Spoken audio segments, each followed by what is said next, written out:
Ion Radio. Ion Radio. Ion Radio. Connecting the realm.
Informasi terdepan, teraktual, dan terpercaya hanya di Daily Voice. Informasi untukmu setiap hari. Mulai pukul 12, hanya di Ion Radio.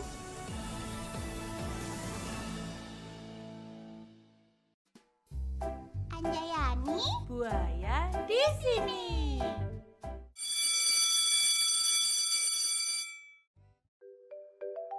Buaya, tahu nggak angin itu warnanya apa? Nggak ada warnanya. Ih, bukannya angin warnanya merah ya, Bu? Merah gimana? Coba aja Ibu kerokan. Kan katanya kalau kerokan bisa bikin angin keluar. Pasti warnanya merah.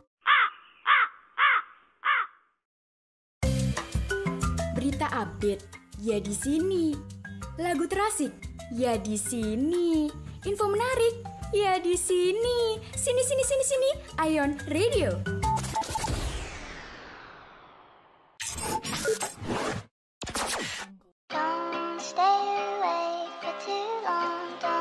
You are listening to Ion Radio. We are BTS.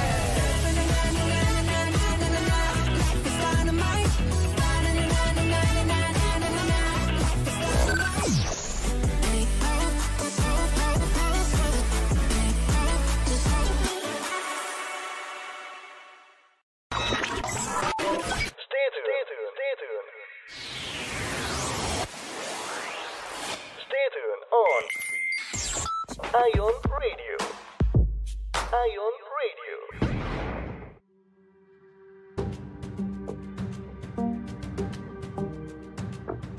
Daily Voice. Informasi untukmu setiap hari. Daily Voice. Informasi untukmu setiap hari.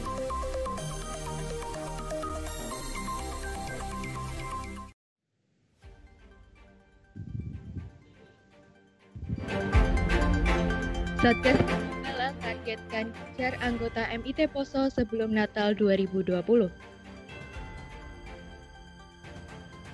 Ditahan KPK, Mensos Juliari akan jalani isolasi mandiri selama 14 hari.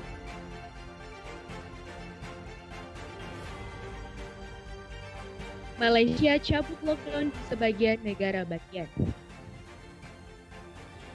Halo Ionic, you are connecting around with Ion Radio di program Daily Voice yang menyajikan berita aktual dan informatif selama 50 menit. Bersama saya Samsul Huda. Dan saya Ratriana Dewi, inilah Daily Voice, informasi untukmu setiap hari.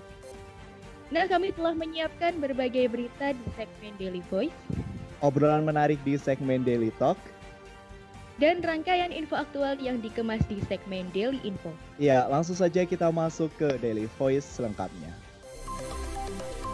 Daily Voice, informasi untukmu setiap hari.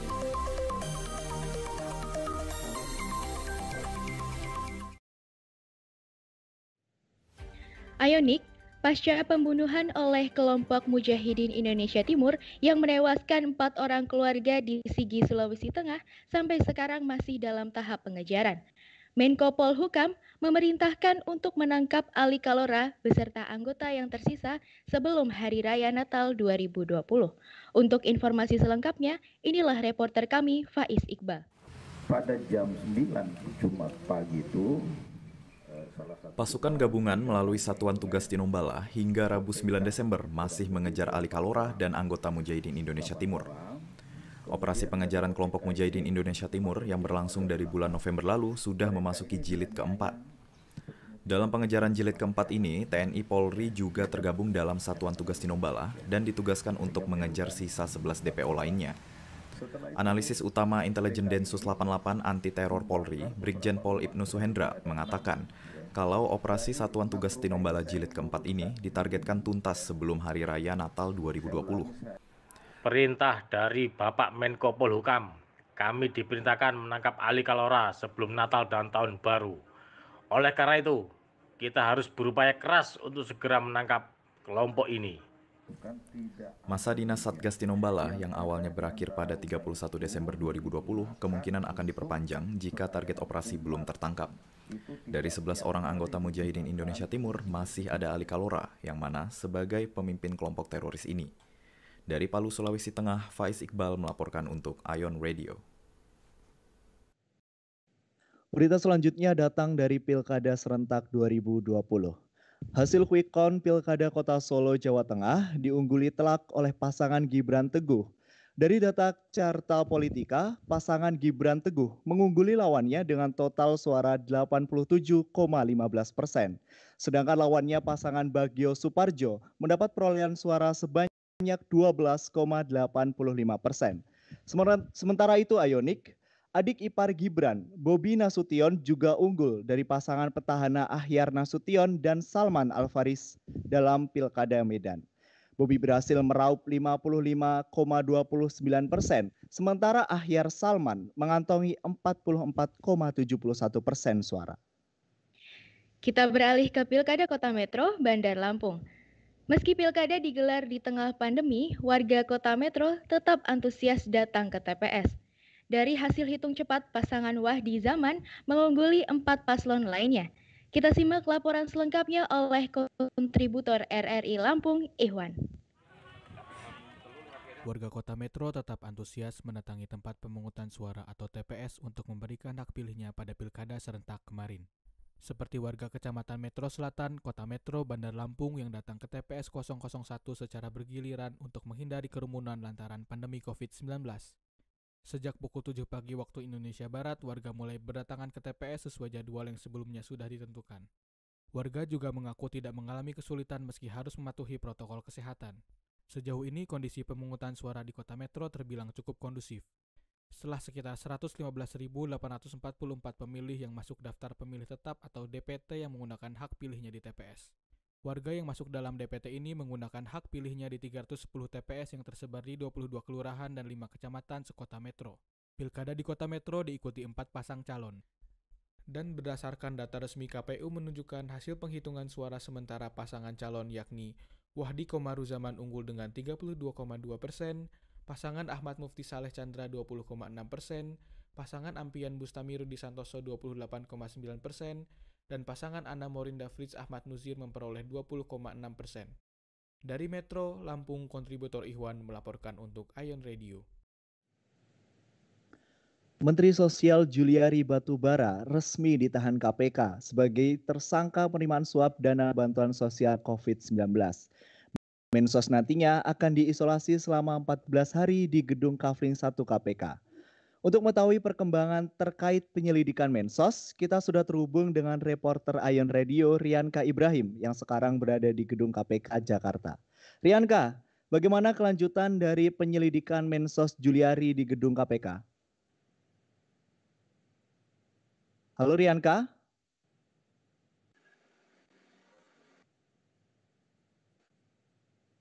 Saat ini saya sedang berada di Gedung Merah Putih KPK, tepatnya di Jalan Kuningan Persada, Jakarta Pusat.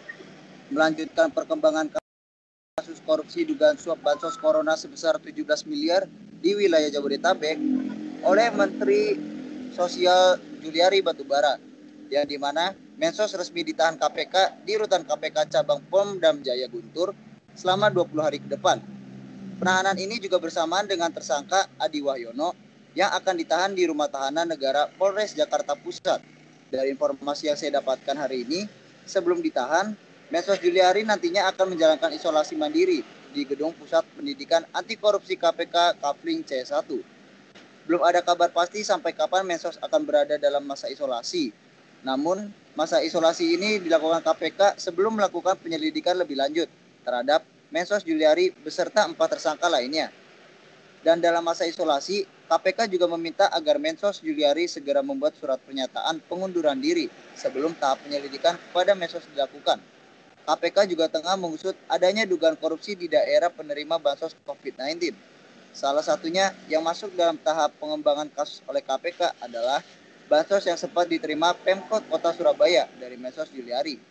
KPK dikabarkan juga akan memeriksa Wali Kota Surabaya, Tri Risma Harani, terkait adanya dugaan penyalahgunaan saluran dana bansos.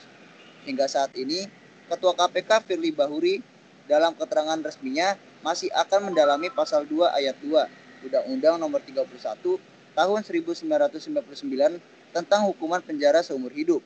Tetapi di keterangan resminya, Firly juga mengatakan tidak hanya pasal-pasal itu saja, tapi Firly juga tengah mengkaji hukuman terberat, yaitu hukuman mati. Mengapa demikian? Seperti yang kita ketahui, Ionik, pada pasal 2 ayat 2 Undang-Undang Nomor 30 Tahun 99 terkait pemberantasan korupsi, dalam pasal tersebut dikatakan jika korupsi dilakukan dalam keadaan seperti bencana, ini kemudian bisa dituntut maksimal hukuman mati. Tapi kita masih tunggu bagaimana kemungkinan keputusan dari penyidik dan seperti apa proses hukum selanjutnya. Rianka Ibrahim melaporkan dari gedung KPK kembali ke Samsul. Oke, terima kasih Rianka atas laporannya dari gedung KPK. Terima kasih Ayonik, masih bersama kami Ayon Radio. Tetap bersama kami karena masih ada informasi menarik lainnya. Betul Samsul, makanya stay tune di Daily Voice, informasi untukmu setiap hari. Daily Voice, informasi untukmu setiap hari.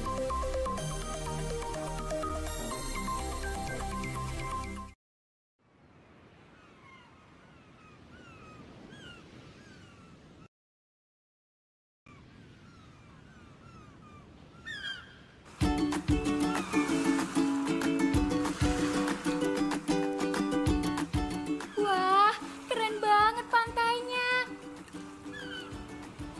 Ais, ayo kita foto-foto di sana.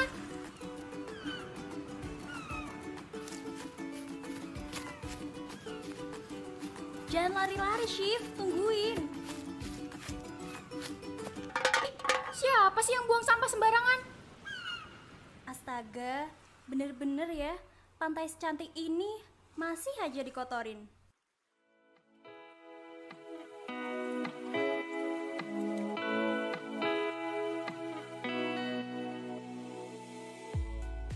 Kalian tahu nggak sih guys, sampah kaleng yang terlalu lama di tanah, lama-kelamaan akan berkarat dan menghasilkan logam berat. Logam berat tadi terbawa air dan mencemari tanah. Air di tanah yang sudah tercemar ini tentunya akan berbahaya jika digunakan oleh manusia. Nah, makanya jangan buang kaleng bekas sembarangan ya, karena selain bahaya buat lingkungan, bisa bahaya buat diri kita juga.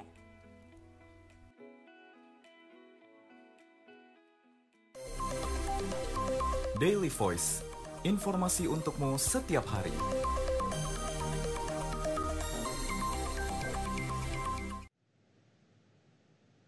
Masih bersama kami di Daily Voice, informasi untukmu setiap hari. Sejak ditetapkan menjadi status siaga 3, aktivitas Gunung Merapi yang berada di perbatasan Jawa Tengah dan Yogyakarta terus mengalami peningkatan. Gempa guguran dan lontaran material vulkanik makin sering terjadi. Simak informasi selengkapnya bersama reporter Ayon Radio, Aisyah Balkis di Yogyakarta. Aktivitas vulkanik dan data guguran di Gunung Merapi di Jawa Tengah masih pada tingkat yang tinggi. Hasil pengamatan oleh Balai Penyelidikan dan Pengembangan Teknologi Kebencanaan Geologi atau BPPTKG menunjukkan, hingga Rabu sore terjadi 47 kali gempa guguran dan lontaran material vulkanik sejauh 200 meter ke arah barat. Sedangkan, terdengar dua suara guguran dari pos pemantauan Gunung Merapi Babadan dengan intensitas sedang. Kepala BPTKG Yogyakarta, Hanik Humaida mengatakan, dalam periode minggu ini tercatat kegempaan Gunung Merapi mencapai 236 kali gempa vulkanik dangkal, serta 5 kali gempa guguran. Dari data citra satelit, itu kita lihat bahwa di atas atau di puncak itu terjadi cracking bunyi menyebabkan juga pada dinding-dinding kawah. Jadi selain tadi ada cracking, ini juga ada perubahan morfologi yang kawah, yaitu kawah 54, lava 88 dan lava 98. Nah ini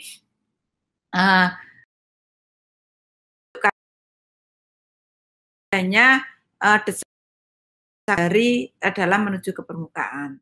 Meskipun belum terlihat adanya material baru atau kubah lava, masyarakat dihimbau untuk terus berhati-hati dan waspada.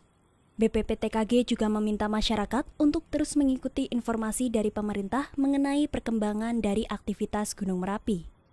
Dari Yogyakarta, Aisyah Balkis melaporkan untuk Ayon Radio.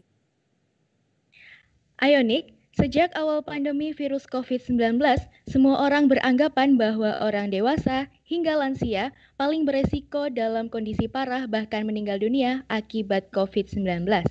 Padahal saat ini Indonesia memegang rekor tertinggi untuk tingkat penularan virus COVID-19 pada anak di Asia Pasifik.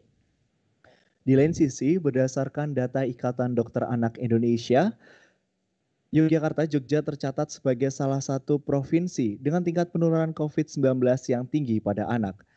Pada update terakhir 29 November 2020, ada penambahan kasus sebanyak 190 anak positif dengan total keseluruhan 876 positif COVID-19. Untuk mendalami laporan ini, kami sudah terhubung dengan reporter Ayon Radio, Fauzan Nanda, yang akan memaparkan data terkait angka penularan dan kematian anak akibat COVID-19 di Yogyakarta. Selamat siang Fauzan, bagaimana mengenai perkembangan terbaru data penularan COVID-19 pada anak di Yogyakarta? Baiklah Triana, seperti yang kita ketahui dari data resmi Ikatan Dokter Anak Indonesia, kalau ada 11.000 anak Indonesia terpapar virus corona ini, dan untuk DIY sendiri, berdasarkan data yang kami terima dari IDAI Jakarta, angka positif COVID-19 pada anak di DIY selalu mengalami kenaikan setiap minggunya. Bisa saya jabarkan, pada tanggal 1 sampai 8, 12,2% atau 43 anak. 8 sampai 15 November, 12,5% atau 49 anak. 15 sampai 22 November terjadi lonjakan kasus sebanyak 13,3% atau 119 anak. Lalu puncaknya pada 22 hingga 29 November terjadi lonjakan kasus lagi sebanyak 14,8% atau 190 anak positif COVID-19. Dengan total sekarang mencapai 876 kasus positif. Bisa saya rincikan kembali, anak berumur 0 sampai 5 tahun sebanyak 162 kasus dan anak berumur 5 sampai 18 tahun sebanyak 714 kasus. Dari data ini bisa disimpulkan kalau angka penularan COVID-19 pada anak di DIY terus bergerak hingga hari ini. Begitu Ratriana dan Samsul. Baik, terima kasih Fauzan atas penjelasannya. Ayonik, angka COVID-19 pada anak kian hari kian meningkat. Dalam 1 bulan, 14,8% atau 190 anak sudah terjangkit. Lalu apa sebenarnya yang menjadi pemicu anak mudah terpapar COVID-19? Baik Ayonik, kami sudah terhubung langsung dengan Ketua Ikatan Dokter Anak Indonesia Yogyakarta, Dr. Sumadiono. Ya, Dr. Suma, berkaitan dengan angka COVID-19 pada anak di DIY, apa sih dok yang menjadi penyebabnya? Yang pertama, bisa karena penularan yang cukup tinggi dari dewasa di mana SOP belum dijalankan dengan baik, baik itu di rumah ya maupun di perjalanan maupun di tempat keramaian masih tinggi. Kemudian juga barangkali SOP untuk cuci tangan, pakai masker, ya jaga jarak itu juga belum dikerjakan dengan baik. Ya, anak-anak masih dibiarkan bermain di luar, ya masih dibiarkan atau diajak bersama main ke pasar, ke mall, ya ke tempat keramaian, ke tempat wisata dan lain-lain. Berikutnya adalah karena keterlambatan, ya keterlambatan diagnosis untuk COVID ini menyebabkan anak-anak menjadi berat. Ya, kita tahu kalau cepat ditangani akan lebih baik kondisi paru-parunya. Baik dokter, terima kasih atas waktu dan penjelasannya. Penularan virus corona pada anak di DIY menurut Dinas Pemberdayaan Perlindungan Perempuan dan Anak Daerah Istimewa Yogyakarta dinilai masih tinggi.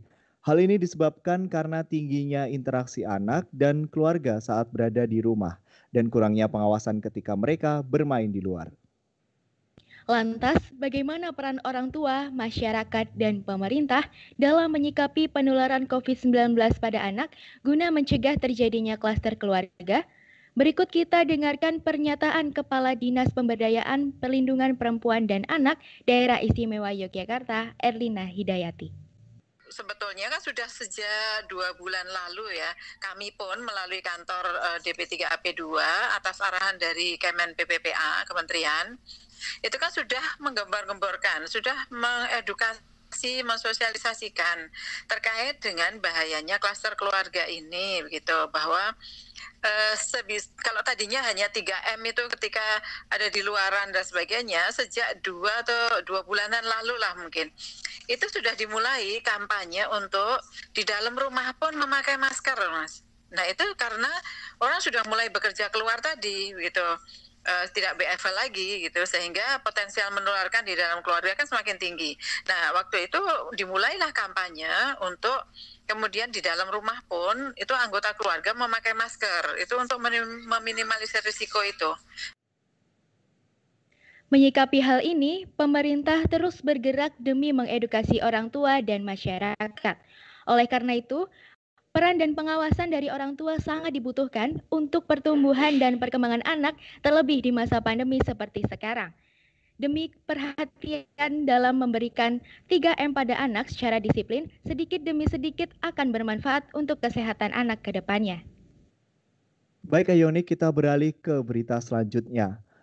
Pemerintah dan NPC Indonesia mulai matangkan persiapan untuk Peparnas Papua 2021 mendatang. Peparnas Papua yang sempat tertunda direncanakan akan dilaksanakan pada 17 November 2021. Ayonik, kita simak laporan kontributor kami. Usai ditetapkannya penundaan jadwal PON dan Pekan Paralimpik Nasional atau Peparnas 2020 ke tahun depan, pemerintah dan NPC Indonesia lakukan persiapan matang dengan mengadakan rapat terbatas bersama dengan Kemenpora. Dalam rapat tersebut membahas persiapan di Papua guna memaksimalkan pelaksanaan Peparnas yang rencananya dilaksanakan pada 17 November 2021 mendatang. Persiapan tersebut diantara lain melakukan berlalu di Solo. Dari hasil swab tes NPC yang dinyatakan Sekretaris Jenderal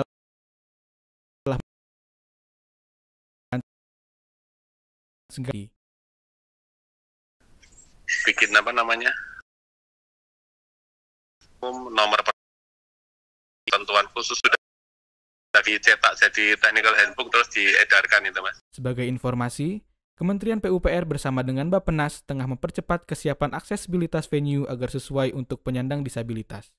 Dari Jayapura, Papua, kontributor Ayon TV. Senang Ayonik masih bersama kami untuk menyimak informasi menarik lainnya. Ya Ionik, stay tune di Daily Voice, informasi untukmu setiap hari. Daily Voice, informasi untukmu setiap hari.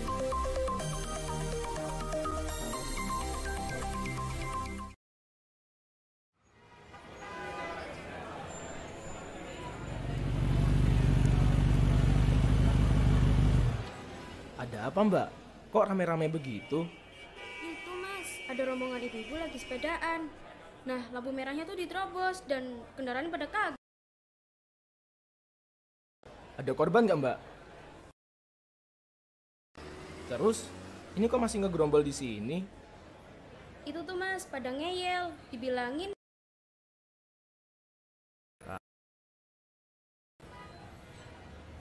Permisi, ibu-ibu, bapak-bapak. Begini ya ibu-ibu. Mau apapun kendaraannya, kalau lampu merah itu harus berhenti, Bu. Loh, masnya ini siapa ya? Sok tahu banget sih. Kok kita harus berhenti wong kita aja rame-rame? Ini kan jalan raya, Bu. Banyak penggunanya. Ada pengendara lain juga.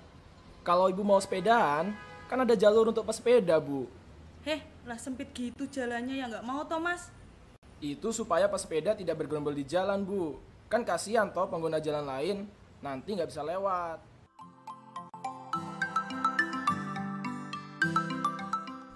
Sebelum bersepeda, wajib untuk mengerti dan memahami tentang rambu lalu lintas. Hormati dan hargai pengguna jalan lain ya. Daily Voice, informasi untukmu setiap hari.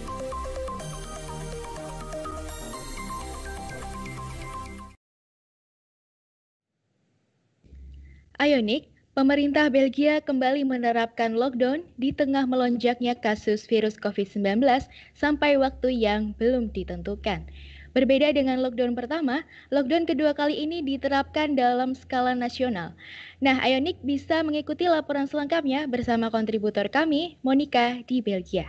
Demi menurunkan angka penularan virus corona di Belgia, pemerintah Belgia kembali melakukan lockdown total. Kali ini, lockdown diterapkan dengan skala nasional. Belgia hingga Rabu 9 Desember mencatat jumlah korban jiwa COVID-19 mencapai angka 17.320 orang. Dengan populasi 11 juta penduduk, Belgia menjadi salah satu negara dengan tingkat kematian per kapita tertinggi di dunia.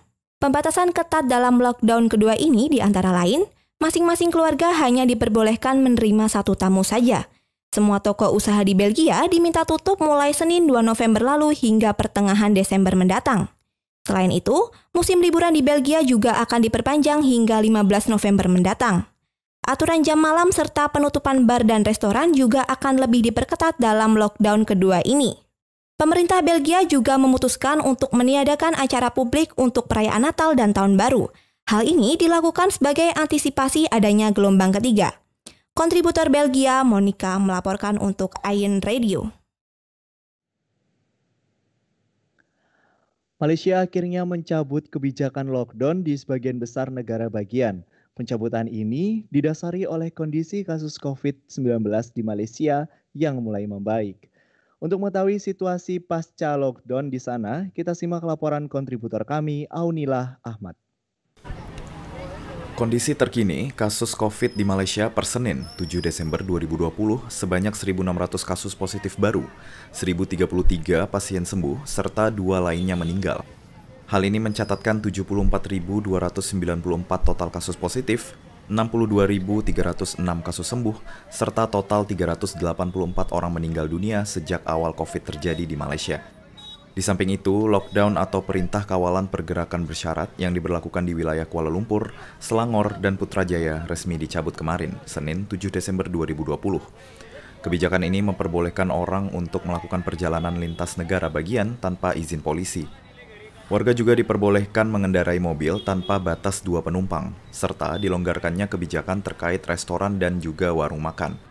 Meski begitu, beberapa wilayah masih dikenakan kebijakan lockdown lokal karena kasus yang belum mereda.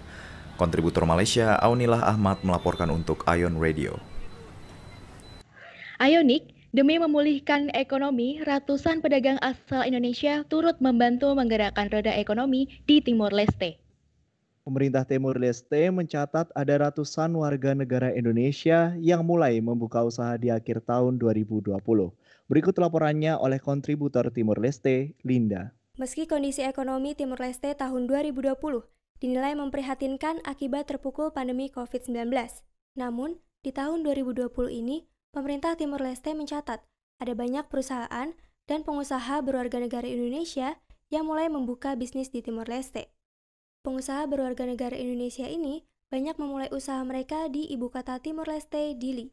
Lapak usaha yang dibuka juga bermacam-macam, mulai dari pakaian hingga makanan khas Indonesia. Salah satu pedagang berwarga negara Indonesia bernama Kolik yang telah berjualan pakaian lebih dari 4 tahun mengatakan kalau Timor Leste merupakan negara dengan peluang bisnis yang besar. Saya sudah 4 tahun di sini. Oke. Kenapa lebih memilih kerja berbisnis di Timor Leste daripada di Jawa? Karena saya lihat pangsa globalnya itu lebih mudah di sini daripada di Jawa, karena Jawa kan saingannya lebih banyak. Selain Kolik, masih banyak pengusaha-pengusaha lain seperti pengusaha mie ayam, bengkel, dan peralatan rumah tangga. Pemerintah Timor Leste juga berharap kedatangan pengusaha Indonesia ini mampu mendorong roda ekonomi Timor Leste agar membaik. Dari Dili, Timor Leste, kontributor Linda melaporkan untuk Ion Radio. Baik Ionik, selanjutnya kita akan menyimak Daily Talk bersama Ratriana yang akan membahas tentang perkuliahan Amerika di masa pandemi. Tetap di Ion Radio, Connecting Around. Daily Voice, informasi untukmu setiap hari.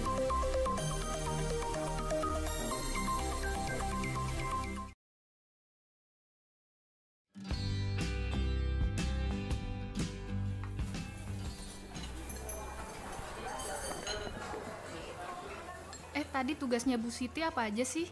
Itu loh, disuruh ngerangkum bab 2. Sini. Ih, jangan dipanggil, nanti nyakar tahu. Ya elah, mau ngasih dikit doang, nah. Jangan deket-deket, ih. Aduh kan, dicakar, keselin banget ah. Ya lagian ngapain ditendang sih? Nanti juga dia pergi sendiri kok. Aku takut dicakar, malah dicakar beneran kan, sebel banget. Nah, kucing itu akan baik kalau kita memperlakukan dengan baik juga. Lagian dia cuma minta sisa makanan kok. Hewan juga berhak hidup, sama seperti kita. Ya deh, maaf, tapi kakiku masih sakit nih.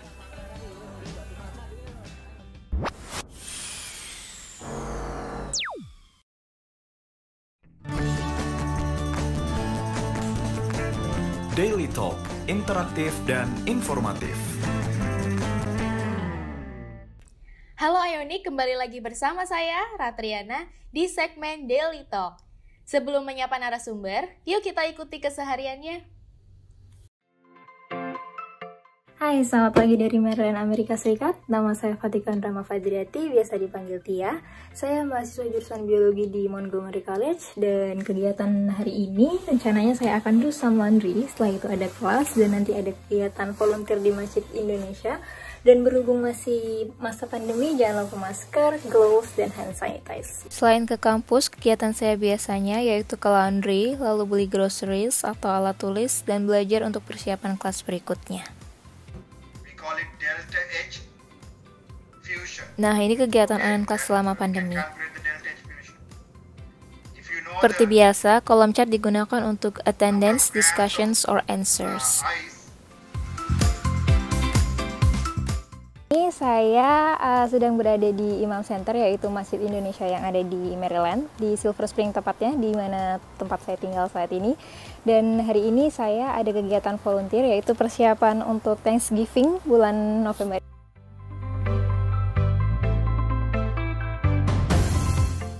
Ini beberapa foto dan video yang saya ambil pada tanggal 3 November lalu, di mana gedung-gedung di Washington DC kacanya pun ditutup dengan kayu untuk mengantisipasi riots atau kericuhan selama pemilihan.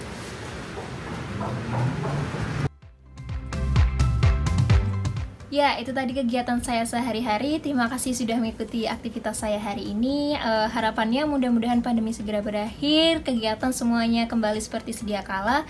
Please look out for yourself and each other. Thank you.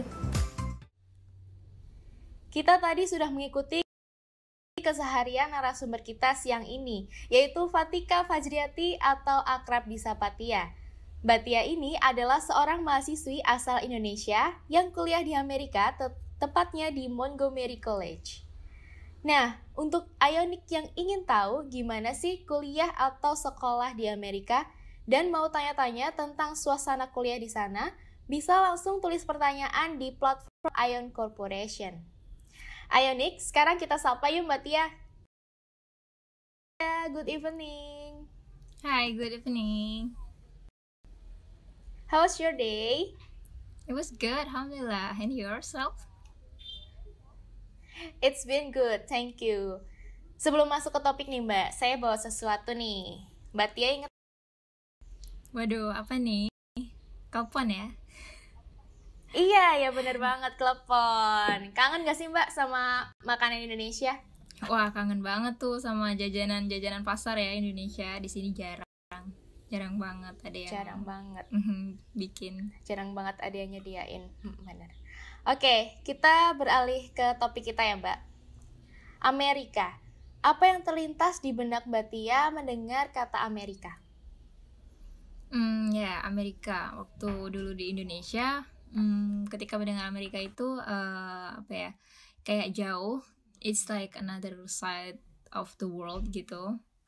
Terus dulu masih zamannya Barack Obama, dan Amerika itu lebih ke mungkin kemajuannya mungkin ya.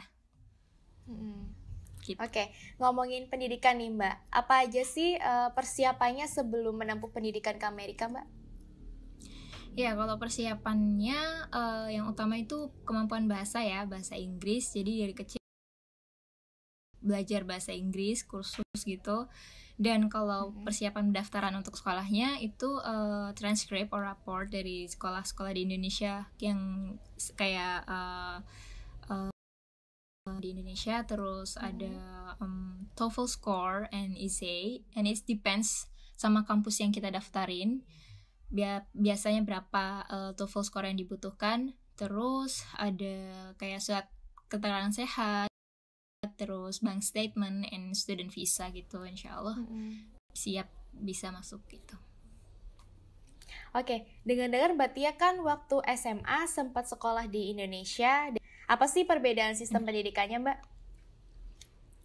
Ya, kalau dari high schoolnya sendiri itu dulu I went to public high school ya, dan public school di Amerika itu dari TK sampai SMA itu gratis, jadi nggak ada SPP bayar bulanan SPP itu nggak ada, dan sekolahnya no uniform, dan disediakan free lunch, tiap hari kita bisa ambil makan, dan free transportation, jadi ada public bus and school buses. Kayak yang public bus kita hanya menyediakan student ID, terus kita dapat gratis, dan untuk school busnya nanti kita dijemput tiap pagi, dan sore harinya diantarkan pulang kembali gitu.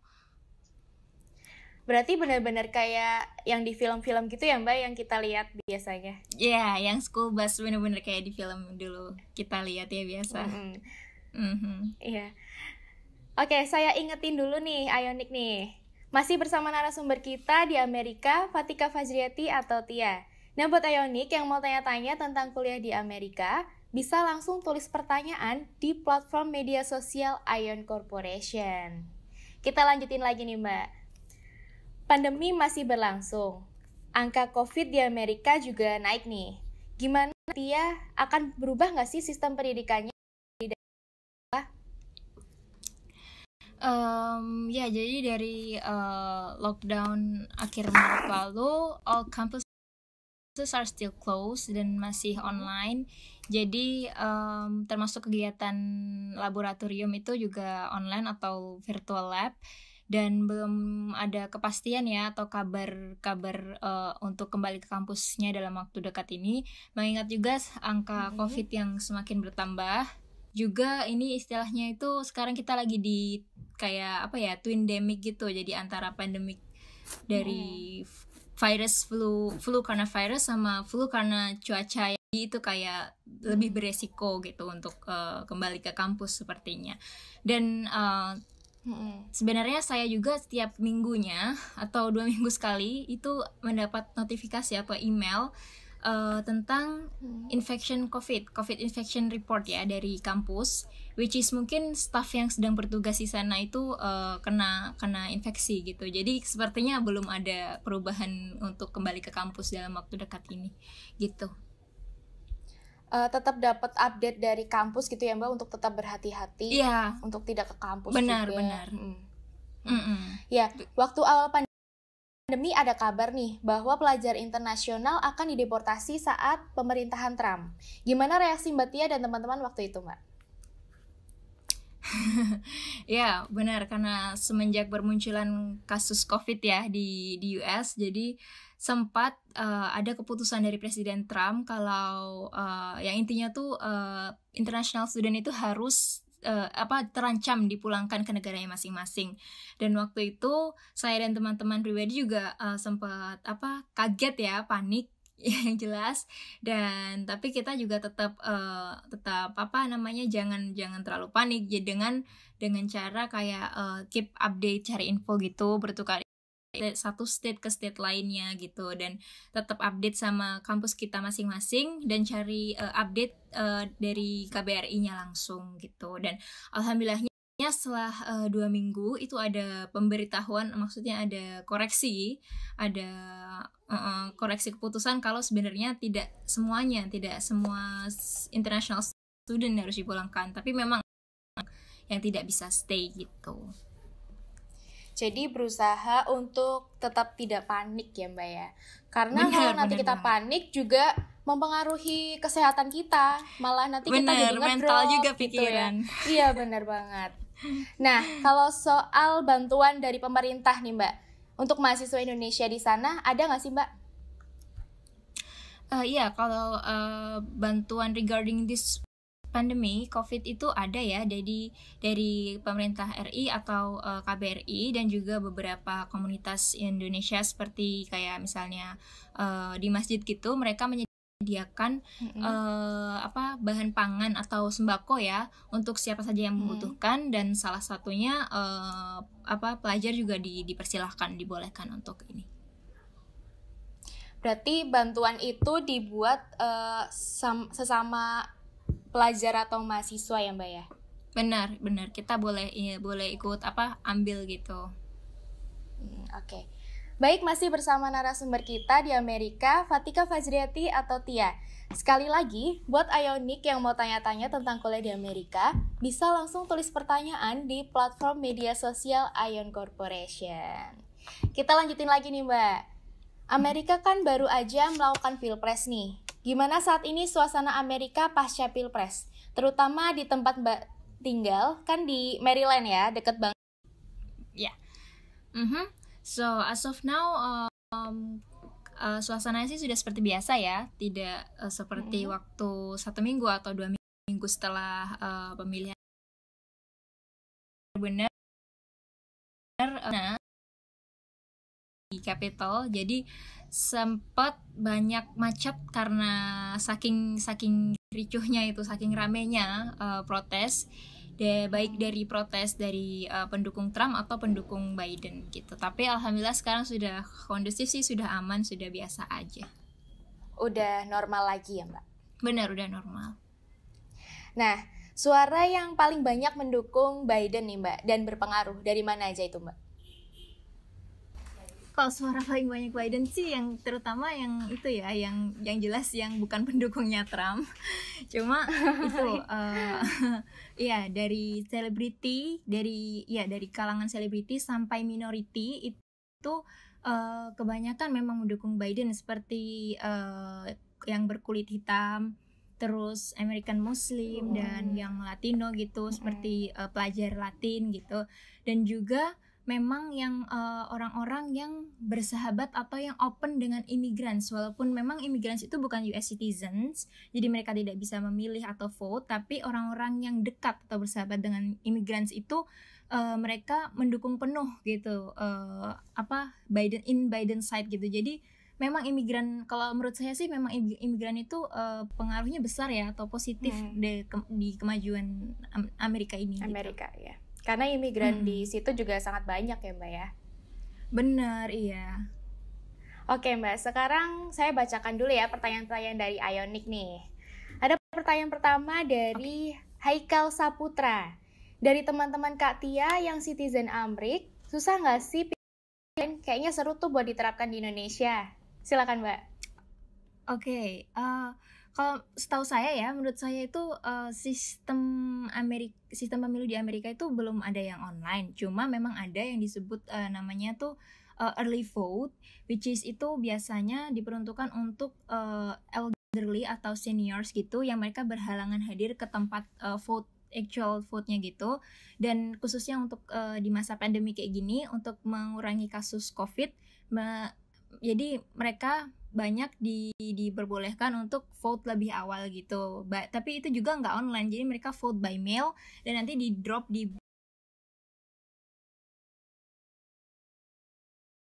box gitu. Tapi setahu sih. Bagaimana cara menjaga keefektifan belajar di tengah kondisi yang melanda di sana? Oke, supaya tetap efektif ya. Iya, karena kan ini kan belajar di rumah kan ya. Jadi gimana ya, kayak get rid all of the distraction aja sih. Distraction seperti kayak HP atau misalnya kayak di kamar, suasana, kalau belajar di suasana di kamar sama di kampus itu kan beda ya. Sama beda mungkin banget.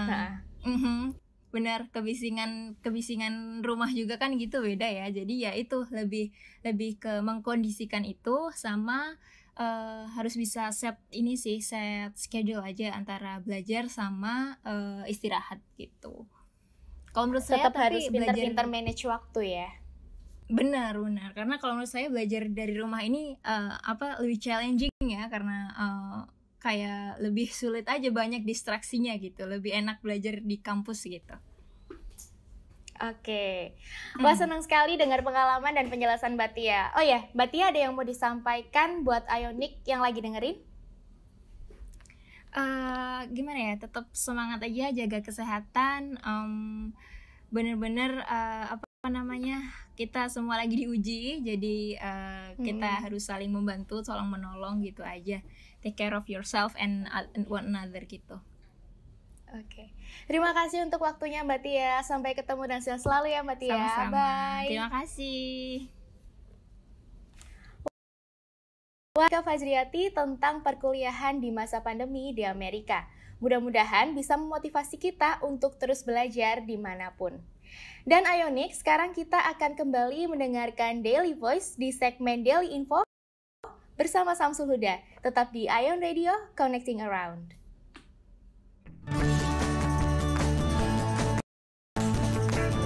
Daily Talk dan informatif. Penambahan kasus COVID-19 Indonesia menjadi yang terbanyak sejak pertama kali dilaporkan. Bertambah 407 kasus atau orang yang terinfeksi virus corona. Tingkat penularan corona di Jakarta memang masih tinggi dan sayangnya saudara, kesadaran masyarakat untuk menerapkan protokol kesehatan terbilang masih rendah.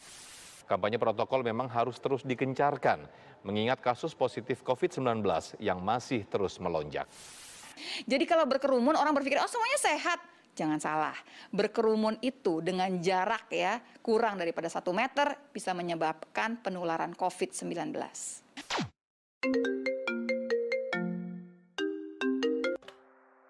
Hai, kamu apa kabar? Maaf, kita nggak bisa ketemu dulu.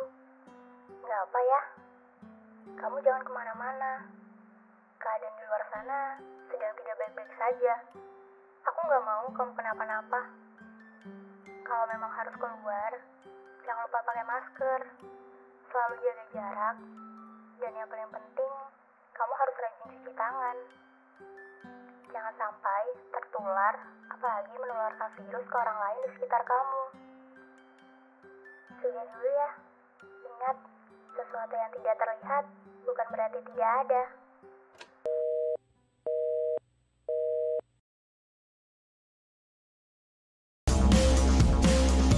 Daily Info, ketepatan adalah tujuan.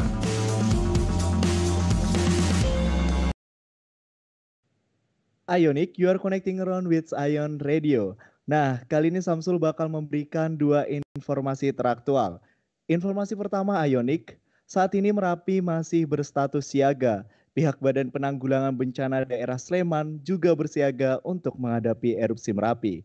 Untuk itu saat ini saya sudah terhubung dengan Kepala Sesi Mitigasi Bencana BPBD Sleman, Bapak Joko Lelono. Selamat siang Pak Joko. Selamat siang Mas. Baik Pak Joko, langsung saja ya Pak, bagaimana kesiapan BPBD Sleman menghadapi ancaman erupsi Merapi ini Pak? Oke, baik. Untuk BPBD Kabupaten Sleman dalam rangka menghadapi ancaman Merapi, sebetulnya kita sudah punya rencana kontingensi.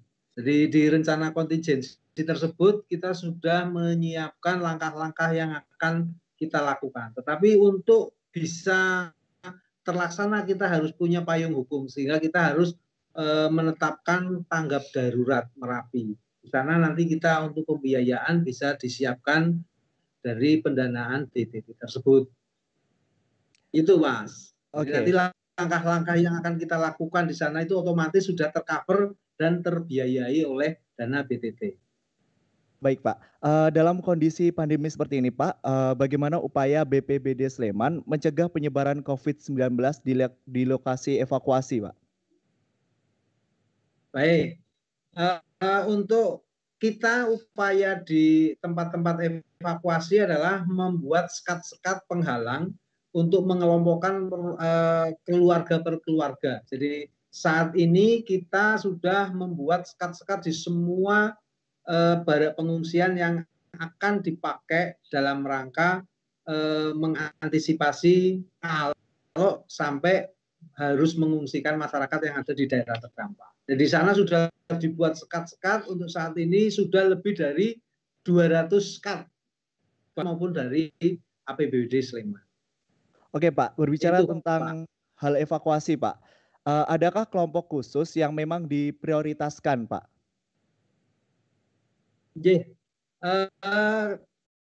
Kita punya SOP di penanganan Merapi ini. Apabila status Merapi meningkat menjadi siaga, berarti prioritas utama adalah mengungsikan kelompok rentan. Nah, kelompok rentan itulah yang harus kita ungsikan terlebih dahulu sebelum proses kenaikan status berikutnya dikosongkan. Jadi yang kita laksanakan sekarang adalah pengungsian terbatas pada saat status Merapi siaga. Itu Pak. Oke, terima kasih Pak Joko atas waktu dan penjelasannya. Semoga sehat selalu ya Pak. Terima kasih Mas. Moga-moga semuanya sehat, kita bisa beraktivitas kembali normal. Baik Pak. Ya Ionic, itu tadi Kepala Seksi Mitigasi Bencana BPBD Sleman, Bapak Joko Lelono. Daily Info, ketepatan adalah tujuan.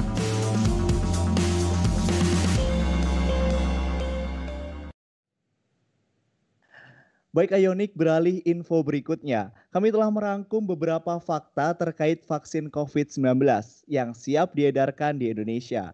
Fakta pertama, vaksin Sinovac Biotech yang didatangkan dari Cina sebanyak 1,2 juta dosis sudah tiba di Indonesia pada Minggu malam kemarin. Selanjutnya, menurut Menkes Terawan, harga vaksin yang akan dipasarkan di Indonesia sekitar 200.000 per dosis. Ada 6 vaksin yang nantinya akan beredar di Indonesia, masing-masing diproduksi oleh PT Bio Farma, AstraZeneca, Sinopharm, Moderna, Pfizer Biotech, dan Sinovac Biotech.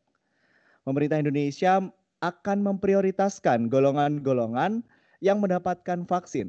Yang pertama, tenaga kesehatan dan medis. Kemudian yang kedua, kelompok risiko tinggi seperti pramuniaga, pedagang pasar, dan yang terakhir adalah administrator pemerintahan yang terlibat dalam memberikan pelayanan publik. Info terakhir Ionic, ada 3 negara yang akan melakukan vaksin bulan ini, yaitu Inggris, Cina, dan Amerika. Itulah Daily Info untuk hari ini Ionic. Stay tune on Ion Radio, connecting around. Daily Info, ketepatan adalah tujuan.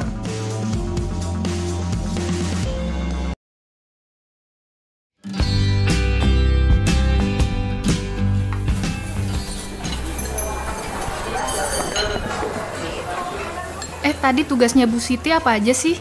Itu loh, disuruh ngerangkum bab 2. Sini. Ih, jangan dipanggil, nanti nyakar tahu. Ya elah, mau ngasih dikit doang, nah. Jangan deket-deket, ih. Aduh kan, dicakar, keselin banget ah. Ya lagian ngapain ditendang sih? Nanti juga dia pergi sendiri kok. Aku takut dicakar, malah dicakar beneran kan, sebel banget. Nah, kucing itu akan baik kalau kita memperlakukan dengan baik juga. Lagian dia cuma minta sisa makanan kok. Hewan juga berhak hidup, sama seperti kita. Ya deh, maaf, tapi kakiku masih sakit nih.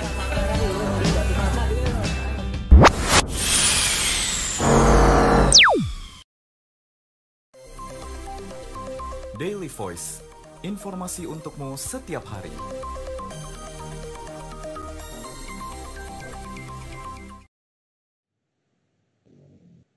Ya, Samsul, sudah 50 menit ya kita bersama Ionik. Iya, tapi Ratri, sebelum menutup program Daily Voice ini masih ada satu konten menarik nih buat Ionik. Benar, Samsul. Kami akan menampilkan konten spesial yang disajikan oleh 3 media Ion Corporation, yaitu radio, TV, dan media online dalam Berkat Natal di Tengah Pandemi. Oh ya, buat Ionik, stay healthy and keep connecting around with Ion Radio. Saatnya saya Samsul Huda. Dan saya Ratriana Dewi pamit undur diri. Tetap dengarkan Ion Radio, Connecting Around.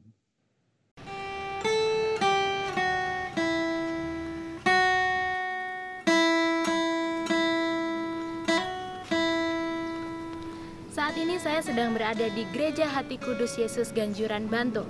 Selain terkenal dengan gerejanya, Ganjuran juga terkenal dengan sentral kerajinan patung rohani. Meskipun pemerintah membatasi perayaan Natal besok akibat pandemi COVID-19, namun kerajinan patung rohani tetap diburu oleh umat Kristiani untuk pernak-pernik Natal. Yuk ikut saya ke salah satu sentral kerajinan patung rohani, Malta The Icon.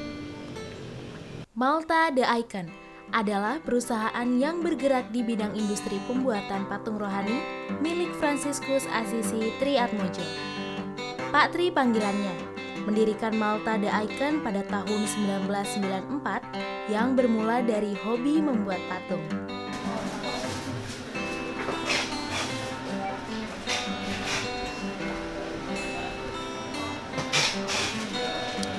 Jadi, Malta The Icon memproduksi berbagai macam patung rohani, mulai dari patung keluarga kudus, gembala, salib, dan patung rohani lainnya.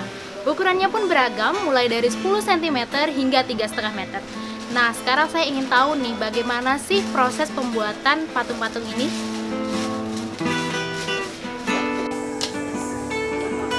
Jadi ini adalah tahapan pertama, yaitu menuangkan cairan fiber ke dalam cetakan yang sudah ada. Di tahap kedua, patung-patung hasil dari cetakan yang telah dikeringkan ini masuk ke proses pengecatan.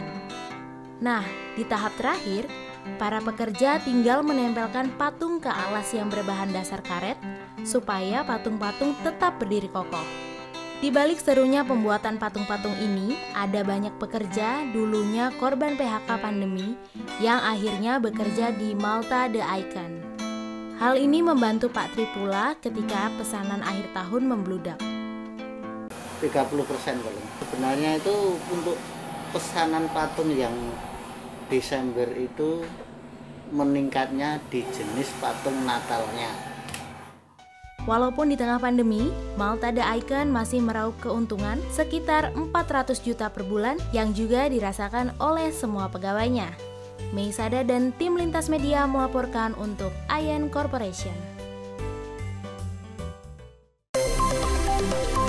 Daily Voice, informasi untukmu setiap hari.